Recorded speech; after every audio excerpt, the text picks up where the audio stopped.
welcome, senators and committee members. So where do we get started? Mike, do you want to do an overview for us first, or you just want us to scrap it out?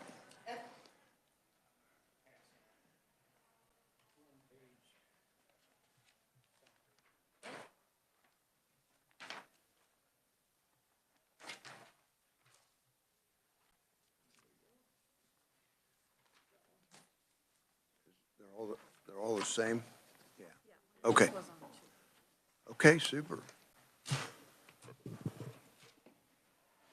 Mr. Chairman, do you want me to quickly review what's in House Bill 2059 and House substitute for Senate Bill 116? If you would, please. Okay. They're similar bills, actually, but House Bill 2059 came over from the Senate, and it had originally it went over to the Senate with just the common consumption area provision in the bill. And the Senate committee added the distributor samples provision, which was in House Bill 2170. And on the floor, they added the charitable raffle ability to have a liquor prize or whatever. So there's three things in House Bill 2059 at the moment. House substitute for Senate Bill 116 had four House bills in it, and one was the special order shipping, where you have a monthly payment of the gallonage tax.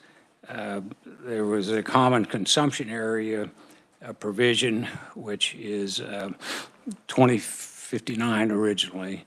The CMB Sunday sales provision, where the 30% food was lifted, and then the spirits distributor samples and so on, 2170 is in. So there's four basically House bills that were in the House substitute for Senate Bill 116. So the differences are that the 2059 has charitable raffle provision that's different, and it does not have the special order shipping of 2058, and it doesn't have the CMB sales provision. So that's, and there's other bills that could be stuck into this, as you know. There is a difference in effective dates in some of the provisions in House substitute for Senate Bill 116, which we can get into if you get into the weeds. But Okay, your thoughts?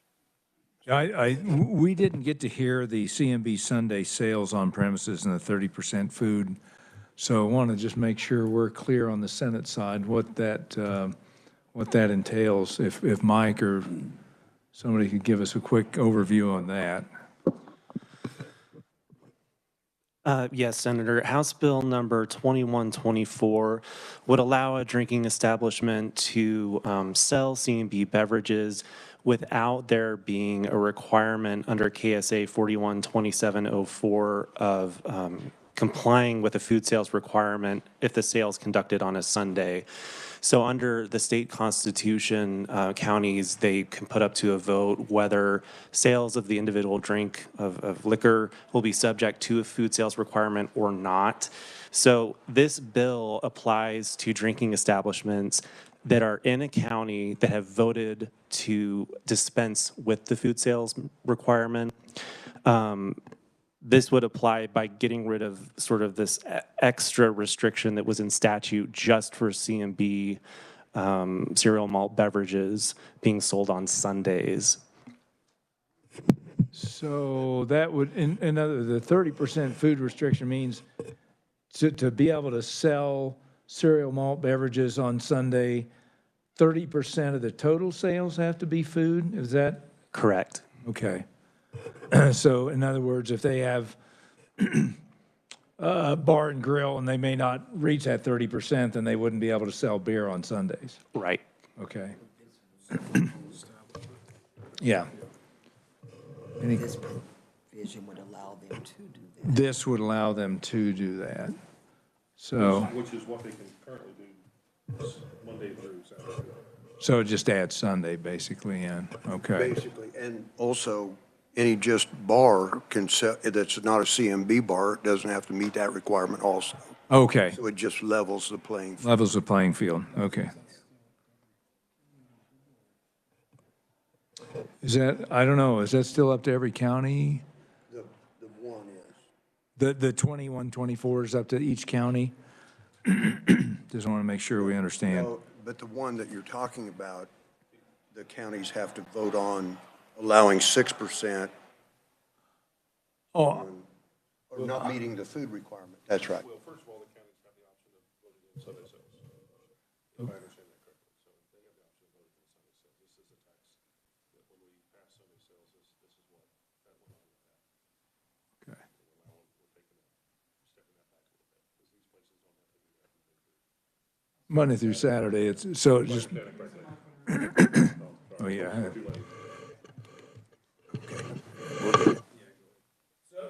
So in other words,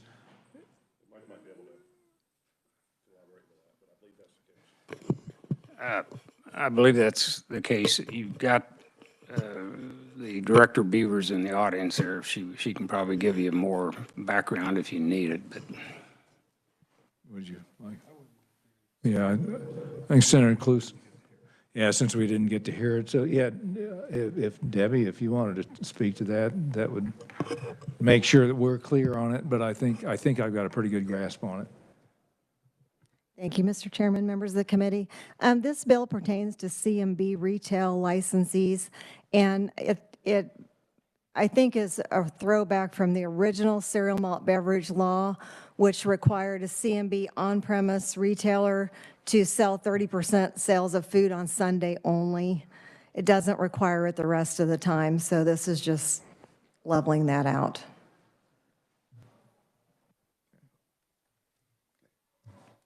All right. Okay with that? I think so. You good with that? Yeah, I think so. Yeah, that'd be good. So the next item would be 2058, which was in 116. Right. And it was the month, changing from quarterly to monthly remittance of the gallonage tax.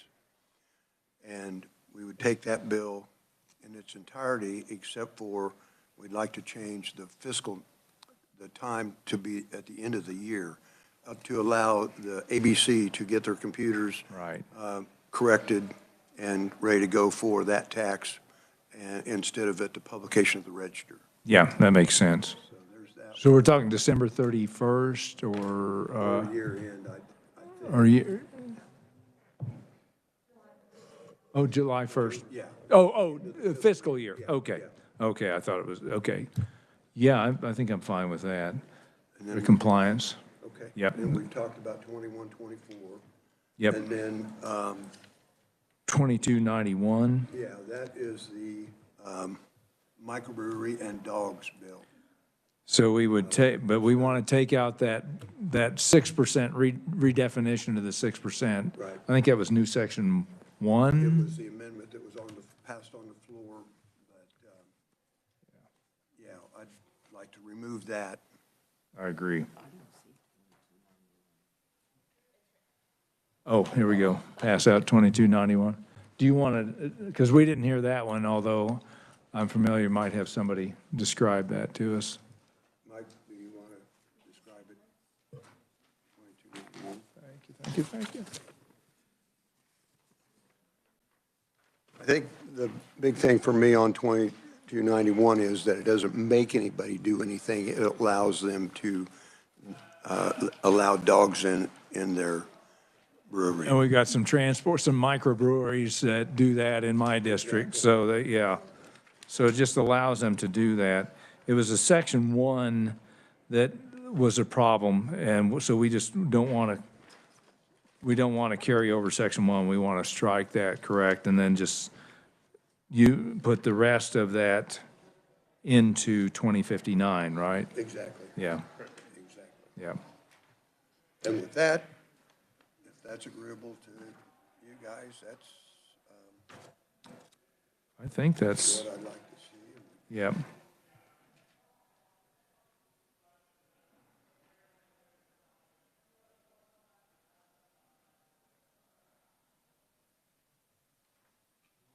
Yeah. Dogs have to be leashed. Dogs, thank goodness the dogs will not be permitted on dining surfaces. I'm all for that. Yeah. Okay. And that like I said, that there's some microbreweries in my district that have been wanting this because they have like mascot dogs that people go to see and pet the dogs and drink the beer and everything's happy. So, good with that? So this goes in 2059. This also goes in 2059. So 2059 would contain all that. All right.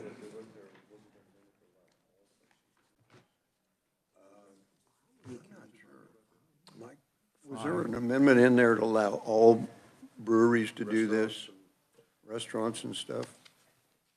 I thought it only pertained to microbreweries. I believe it's just microbreweries.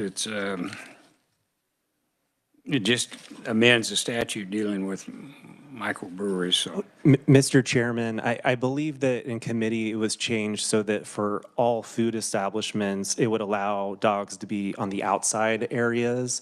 But then for specifically microbreweries, you could allow dogs in the outside premises and inside if it follows the rules in the statute. Use this. So if it's a dog that needs to be with that person, can it then go where they go? Like a service dog or something like that? I thought they would regardless, because service dogs are. Yeah. No matter where Yeah. they go in the grocery stores and all that, so.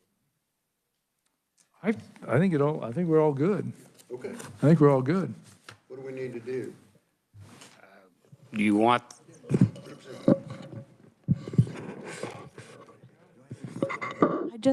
I just need to grab a mic. Thank you. I'm just confirming. What we were discussing is putting HB 2058, HB 2124, and HB 2291 into HB 2059? That's what, okay, thank you. Correct. With the exception of part of 2291, which was that one amendment that came on the floor in the House side, we need to pull that out because it creates all sorts of issues with redefinition of 6% as CMB, which is not good. Yeah.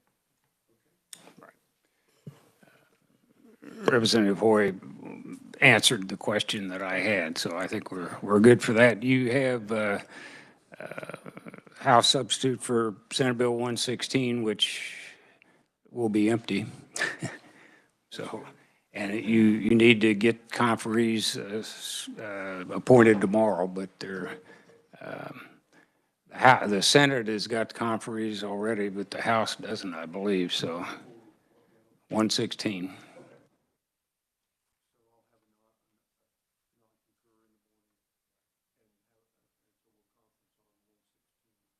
Oh, okay. What work do we need to do with 116, other than strip it out? It's empty, so you can use it to put it in whenever you want. Oh, okay. Okay. So all you have to do is not concur over on your side. Right. Okay. Okay. Okay. Sounds good. All righty. Okay. Any formality we need to do, voting on this, or I'm not sure how this works, Mike? Mr. Chairman, I will prepare the conference committee and we'll have it ready tomorrow. I'm not sure when you're going to meet again, but if you meet in the afternoon, it'll certainly be ready by then.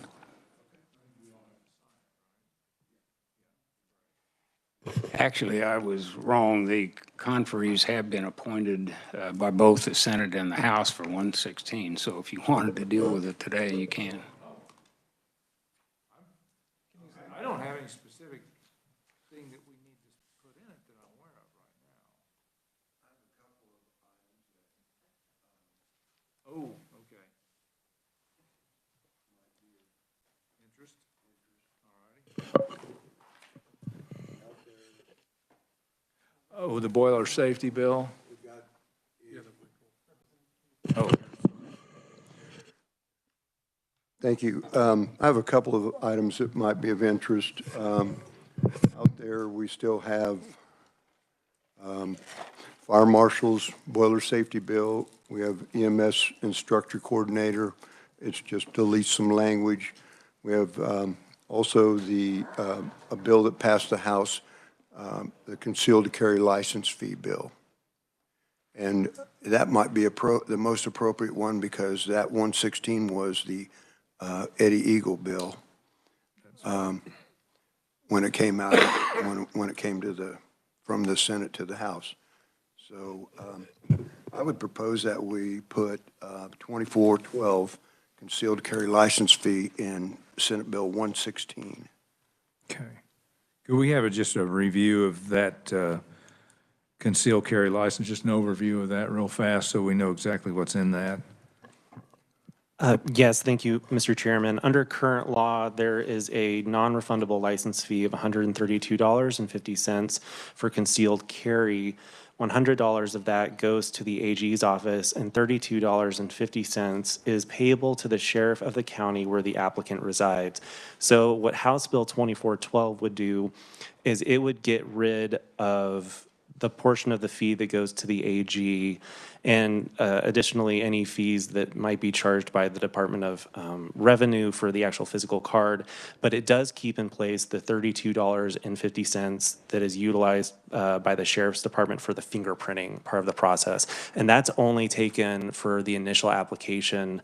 It's not charged again. Fingerprints aren't taken again for renewals. So all state fees for concealed carry would be removed by this bill, but still retain that sheriff's fee of $32.50. Sounds reasonable. Go ahead. Thank you, Mr. Chairs. So previously, the money that was going to the AG's office, what was it used for? Essentially to carry out the different provisions of this specific act.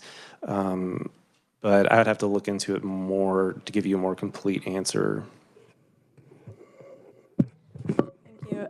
In the fiscal note, it stated that those funds fund the concealed carry licensing unit. And so that would require the taxpayers through the state general fund to reimburse the Attorney General's office in order to be able to maintain that unit.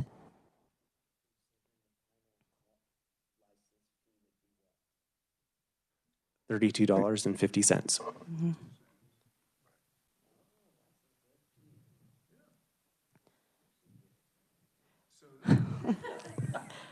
And I would also like to make a comment that since this is a House bill and our House rules do say that things should be germane if we're going to offer new ideas, that I do believe that this is outside of our rules, that we are attempting to put this bill into a bill that I don't believe is germane, and I'd especially like to point out because we had brought some amendments on the floor to HB 2412 that were really strictly, we observed the rules of germaneness on those, and so I am opposed to this. Let's see what the reviser has to say about that. I think our House rules allow for about anything, quite frankly, but That's what I understand, the Jordan rules. Yeah. yeah, so. Let me get the joint rules up, but I don't believe there's a restriction on it. But let me look real quick.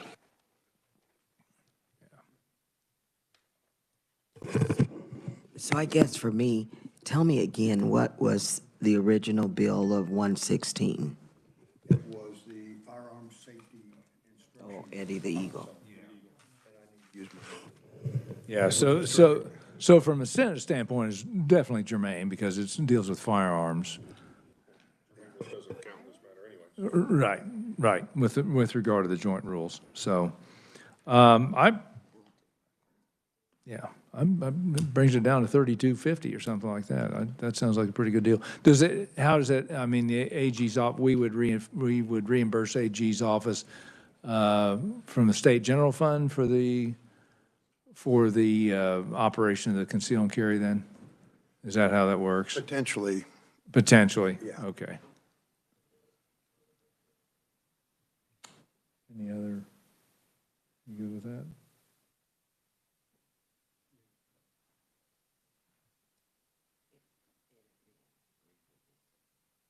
Agree to disagree on yours? Okay. Okay. All right. It will be on. Okay, all righty. So I think that's where we're at, but, I mean, I think we're good with it, so, yeah. We Very do good. agree to disagree on that, or how's that work? You okay with that, Mike? I am. Just point out that Senate Bill 116 didn't start off as a liquor bill. It started off as a Eddie Eagle firearms bill. So, I mean, That bill has to do with firearm safety, not actual firearms.